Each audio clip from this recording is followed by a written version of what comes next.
당신의 삶에서 할 일이 너무 많아졌을 때 하루 24시간이 모자란다고 느낀다면 마요네즈 병 이야기를 떠올려 보십시오. 한 교수가 그의 철학 수업 시간 전에 서 있어 그의 앞에 몇 가지 물건이 있었습니다. 수업이 시작되었을 때 말없이 그는 큰 마요네즈 병을 들어 올렸고 그 안에 골프공으로 채우기 시작했습니다. 그리고 그 학생들에게 이 병이 꽉 차 있는지 물었습니다.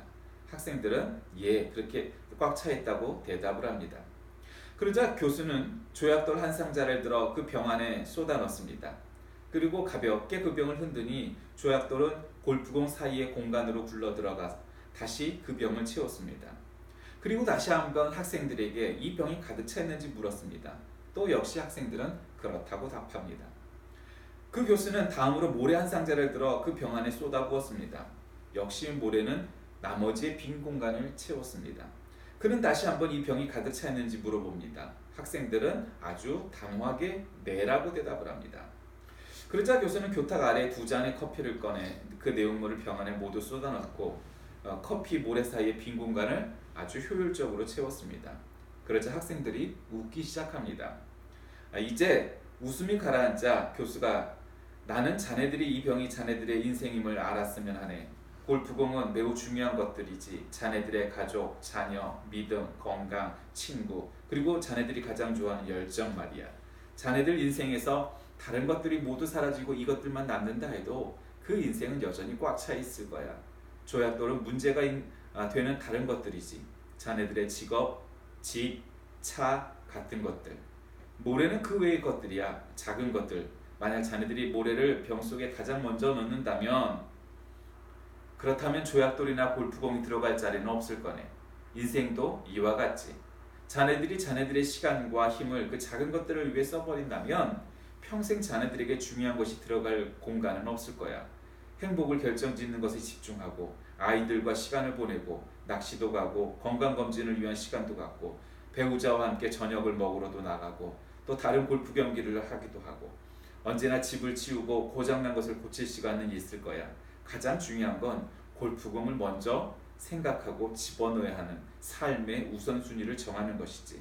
그리고 남은 것들은 그냥 모래일 뿐이야. 그러자 학생 중 한 명이 손을 들고 묻습니다.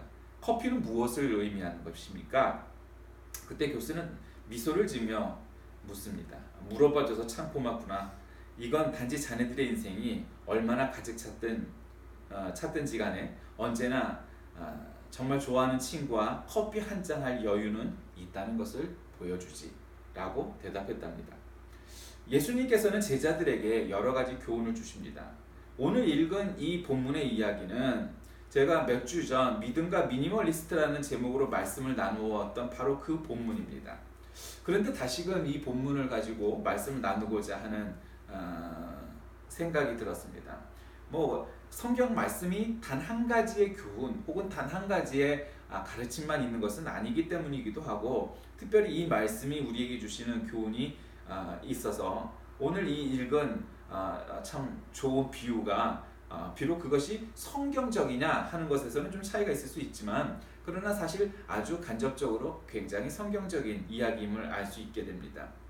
우리가 살다 보면 우린 때로는 덜 중요한 것에 목숨을 걸고 집착하고 집중하고 하고 살아가기도 하지만 오늘 이 교수님의 비유처럼 자신의 인생을 골프공으로 먼저 채우고 가장 큰 것, 가장 중요한 것 먼저 채우지 않는다면 쓸데없는 걸로 우리의 인생과 시간을 낭비할 수밖에 없다는 사실을 깨닫게 합니다.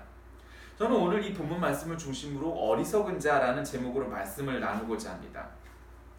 오늘도 우리 중에 한 사람이 나와서 내 형에게 유산을 나와 똑같이 나눌 수 있도록 해주십시오 라고 본문이 시작되니 누가 나를 너희 재판장으로 세웠느냐? 내가 물건 나누는 자냐? 이렇게 말씀을 하시면서 오늘 본문이 시작됩니다. 자, 오늘 여기서 우리는 어떠한 교훈을 얻게 됩니까?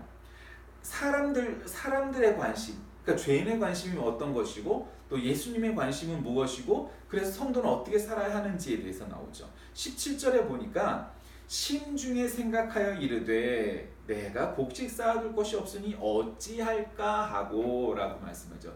여기서 심중에 생각하여 이르되 아주 고어적인 표현이죠. 그러니까 심중에 생각한다는 건 직역하면 마음 가운데 마음속에 생각하여 라고 말하지만 더 깊이 생각하면 한마디로 이거는 마음속으로 아주 깊이 생각하고 걱정하고 고민했다는 얘기죠. 그냥 뭐 순간적으로 나온 말이 아니란 거예요. 그러니까 심중에 생각하여 이르되 그러니까 걱정이 컸던 거예요. 어떤 걱정이었느냐? 내가 곡식 쌓아둘 것이 없다는 거예요. 여러분 곡식 쌓아둘 곳이 없다라고 표현하는 것은 올해 농사가 이 사람이 잘 됐을까요? 잘못됐을까요? 잘 됐을 거예요.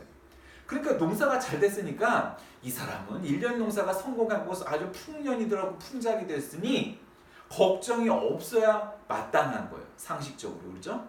근데 이 사람에게는 곡식이 많이 즉 풍년이 들어도 걱정이 있는 거예요. 그래서 심중에 생각해요. 그게 뭐예요? 곡식 쌓아둘 곳이 없다는 거예요. 여러분은 어떻습니까? 여러분은 돈이 굉장히 많아요. 그래서 난 돈이 너무 많아서 돈을 쌓아둘 곳이 없네? 투자할 곳이 없네?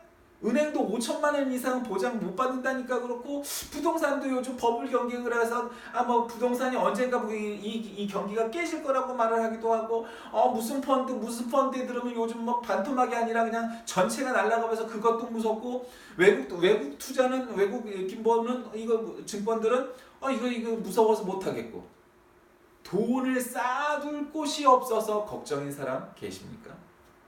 또 어떤 사람은 나는 너무 똑똑하고 학식과 학위를 너무 갖고 있는데 내 지식과 지혜를 쌓아둘 곳이 없네. 어찌할까?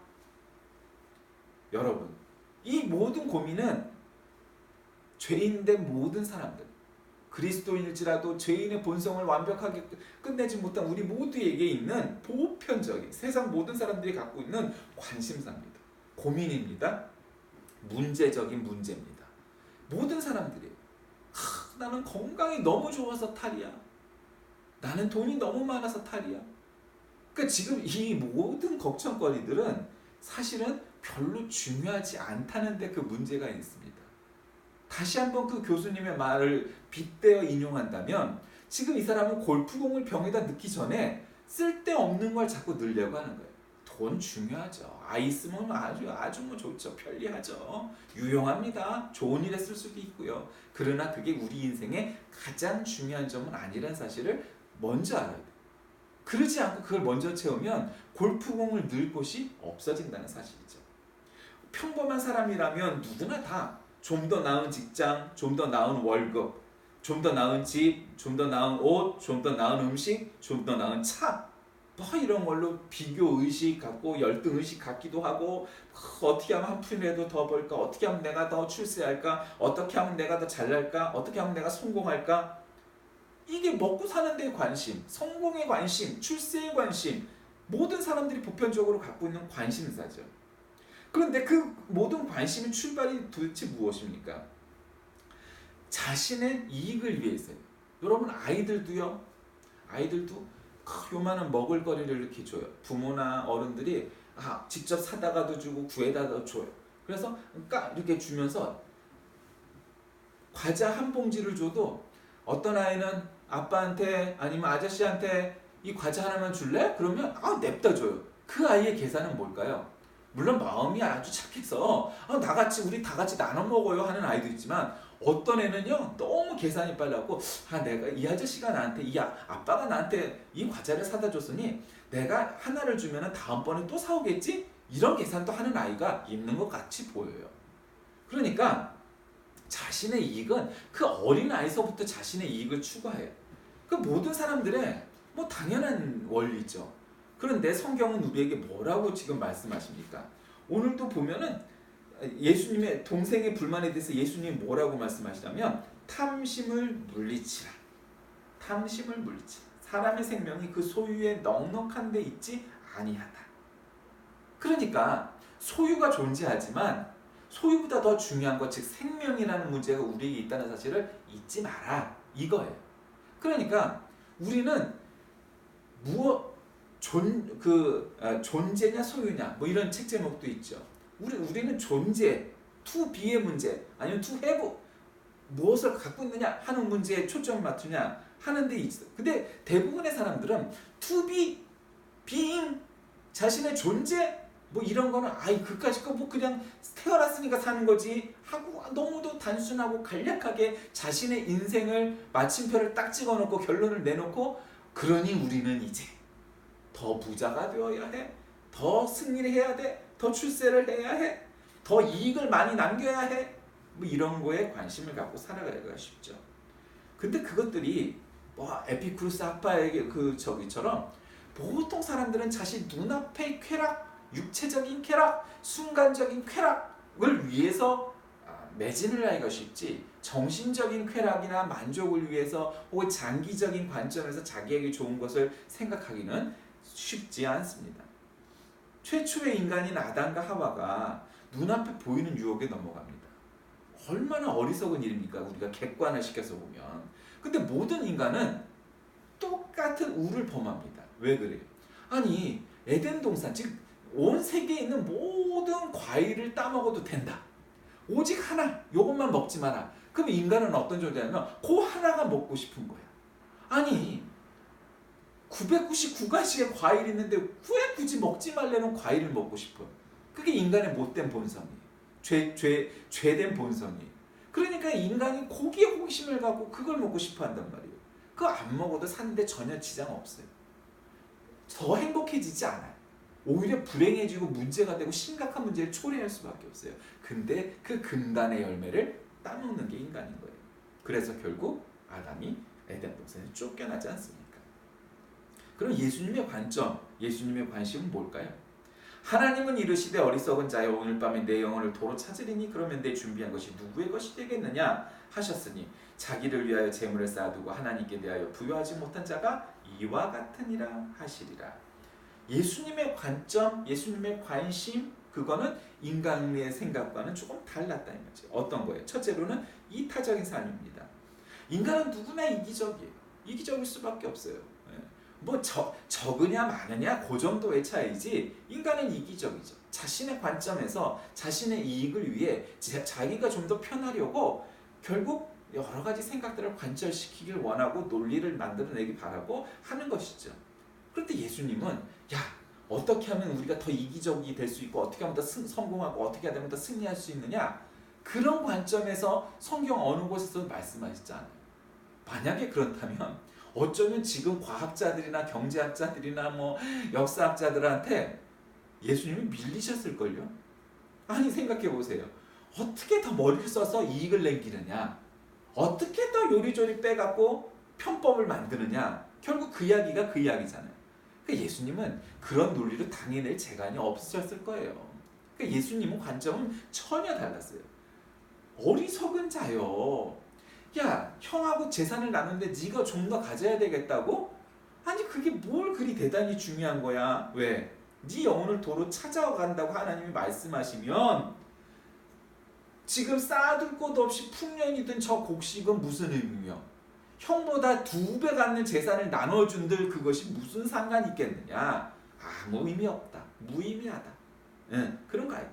자기를 위하여 그렇게 재물을 쌓아두고 오히려 하나님께로는 가난한 자, 부유하지 못한 자는 그와 같이 어리석은 것이다. 그러니 그것들이 그렇게 크게 중요한 것들이 사실은 아니란다. 가르쳐주고 싶으셨던 거죠.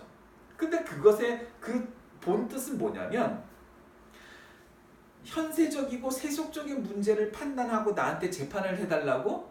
그건 나의 관심사하고는 전혀 관계가 없는데 관점이 다른 거예요. 그러니 세상의 많은 교회들이 그리고 특별히 한국교회 성도들이 기도를 하면서 하나님 내가 부자 되게 하여 주시옵소서 도대체 그렇게 기도하는 것이 그게 기도이냐? 라는 것 자체의 의문을 표할 수밖에 없는 거죠. 도대체 그게 하나님과 무슨 관계가 있는 문제이죠? 하나님은 내가 부자가 되고 싶으면 부자가 되고 내가 출세하고 싶으면 출세하고 성공하고 싶으면 성공하게 해주셔야 하나님이 되시나요? 그것과는 관계가 없어요. 하나님은 그런 문제의 관점에서 전혀 관심이 없는 분이에요. 왜? 이타적인 삶을 사는 것이 인간의 목적이 되어야 한다고 말씀하시기 때문이죠.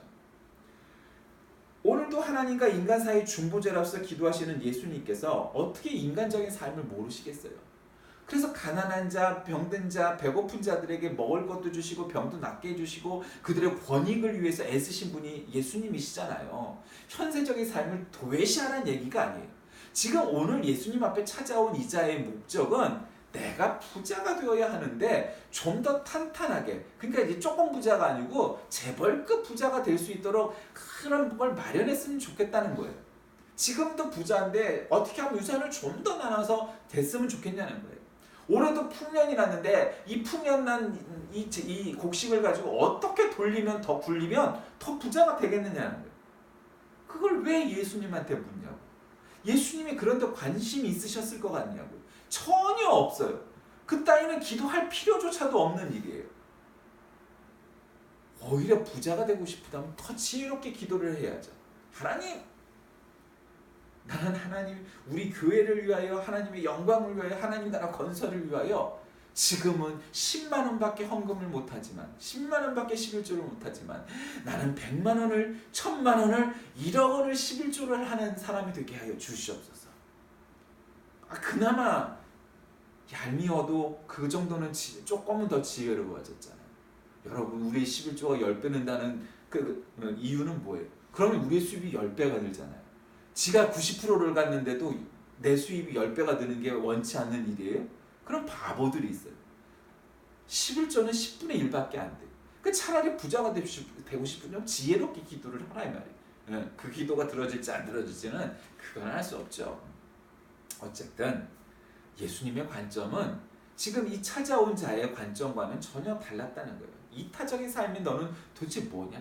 예를 들면 이 자가 찾아와서 예수님께 지혜롭게, 예수님, 우리 형이 지금 재산을 저기 하려고 그러는데 나는 먹고 살만하니 형이 재산을 좀 더 가졌으면 좋겠는데 어떻게 도움은 될까요? 율법에는 내가 40%를 갖고 형이 60%를 갖는데 그러면 내 것을 어떻게 하면 형을 줄 수 있을까요? 만약에 이렇게 물어봤다면, 아니면 예수님, 내가 풍족해 해서 올해 풍년이 들어서 이 곡식을 쌓아둘 창고조차도 없습니다.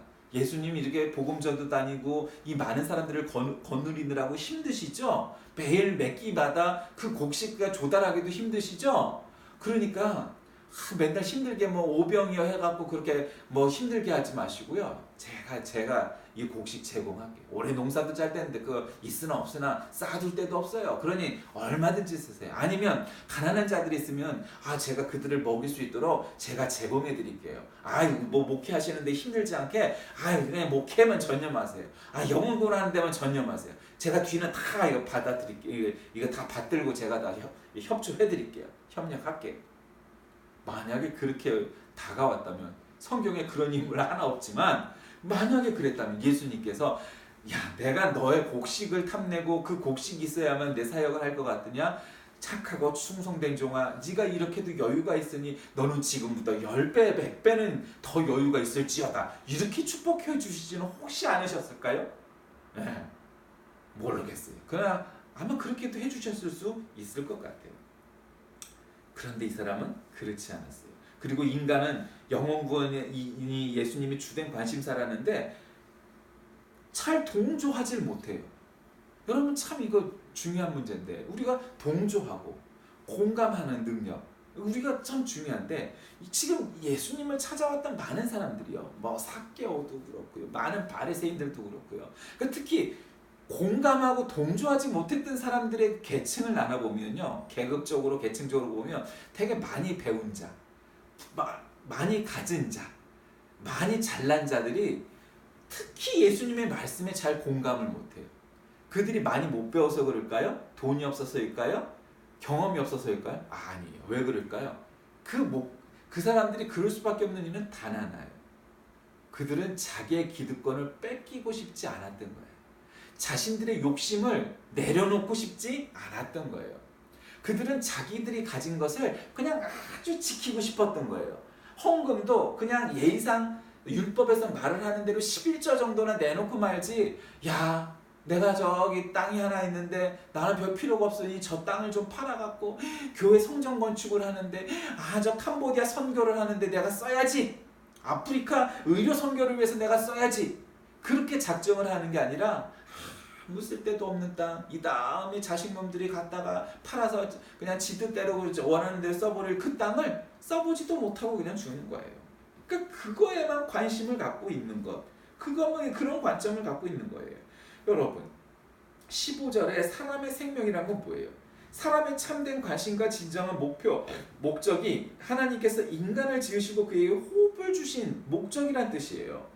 즉 생명은 하나님께로부터 왔고, 그래서 하나님의 관심 갖는 건 생명이라는 거예요. 단지 육체적인 생명뿐만 아니라 영혼의 생명, 그게 더욱더 중요하다는 거예요.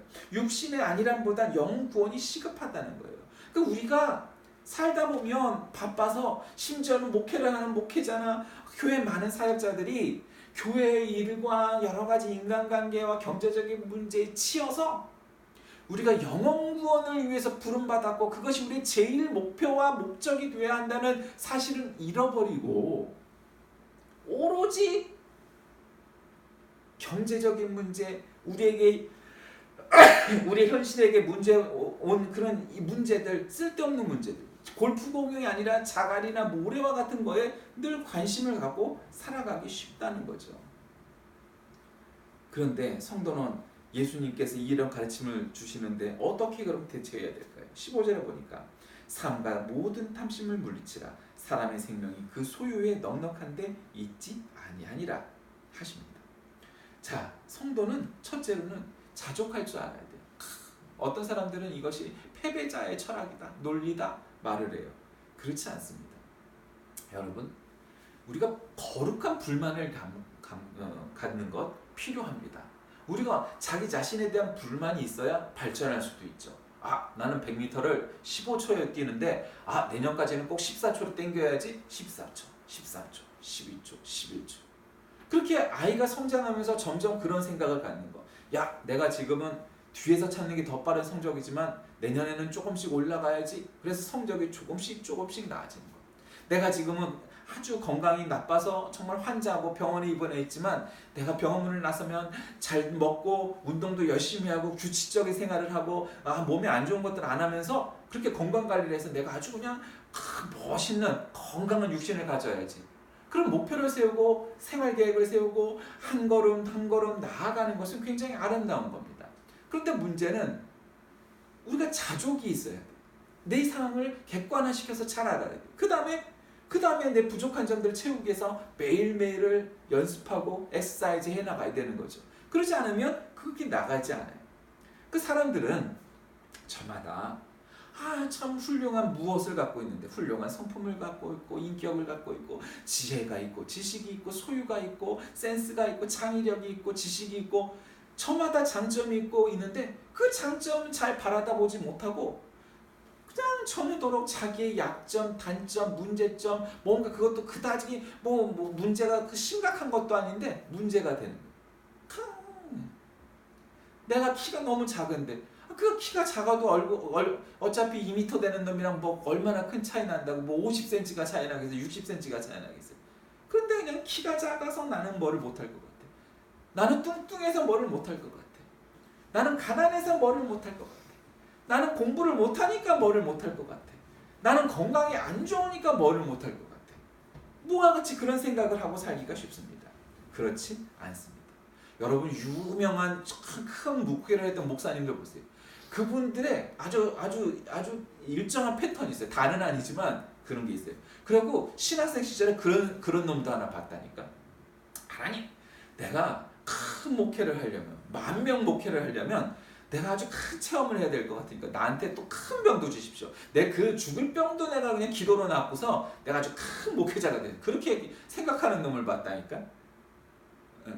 큰 목회를 했던 목사님들이 죽을 병을 갖다 낫고서 한 경험을 가진 분들이 꽤 많잖아요. 그러니까 모든 사람이 다 그럴 수는 없죠. 그러나 어쨌든 소위 위인이라고 말을 하는 사람들, 성경에 나와 있는 인물들 보세요.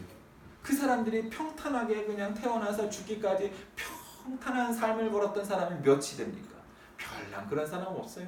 근데 그 사람들조차도 자신이 어려운 순간순간마다 자족할 줄 알아야 했다는 사실을 우리가 잘 알아야 됩니다.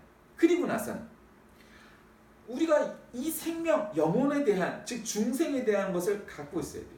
이 중생을 해야만 하나님의 백성이 되는데 중생하고 성결하고 신유하고 재림하는 그 날까지 이 영혼에 대한 생명에 대한 관점, 사랑, 애정, 충성도가 우리에게 있지 않는 한 우리가 참된 성도라 할 수 없을 겁니다. 말씀을 정리합니다. 오늘 예수님께서는 예수님 앞에 찾아온 자를 어리석은 자라고 부릅니다. 여러분은 지혜로운 자입니까? 아니면 어리석은 자입니까? 하나님께서 공중에 나는 새를 먹이시고 들에 백합화를 입히신다 했습니다. 아니 그보다 더 소중한 인간들에게 어떻게 먹고 입는 것에 대하여 그렇게 하나님은 관심이 없으시겠습니까? 그런데 우리는 필요 이상으로 욕심을 가지면서 내일 일을 미리 땡겨서 걱정하고 염려하는 것이 인간의 모습이고 우리의 불신앙의 모습들입니다.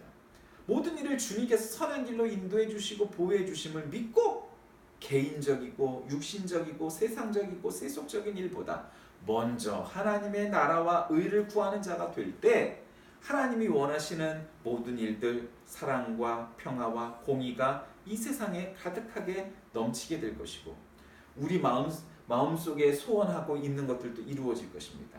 하나님의 나라를 위해 헌신하고 충성하는 모든 이들에게 약속하신 하나님의 은사가 주어질 것입니다. 인간은 자신을 사랑하는 마음에 이끌려 하나님을 사랑하는 말씀을 기억하지 않습니다. 그러나 진정으로 자신을 사랑한다면 자신을 구원할 수 있는 길을 선택해야 하고 우리를 구원하시며 인도하시는 하나님의 말씀을 듣고 하나님의 관심과 관점이 어디에 있는지를 눈여겨보고 그것을 위하여 일생을 살아 어리석은 자가 아니라 지혜로운 자로 사는 저와 여러분이 다 되시길 주의 이름으로 간절히 기도드립니다. 살아계신 하나님, 오늘 예수님을 찾아온 자는 참 세상적으로 많은 것들을 가지고 있는 풍요로운 자였지만 하나님께 대하여는 그렇지 못했습니다. 이것이 우리의 모습임을 깨닫게 하시고 우리가 얼마나 많이 가지고 있는지가 하나님의 관심이 아니라 얼마나 하나님의 관심에 우리가 뜻을 두고 있는지 그것이 정말 하나님께서 기뻐하시는 일을 깨닫게 하여 주옵소서. 예수님의 이름으로 간절히 기도드립니다.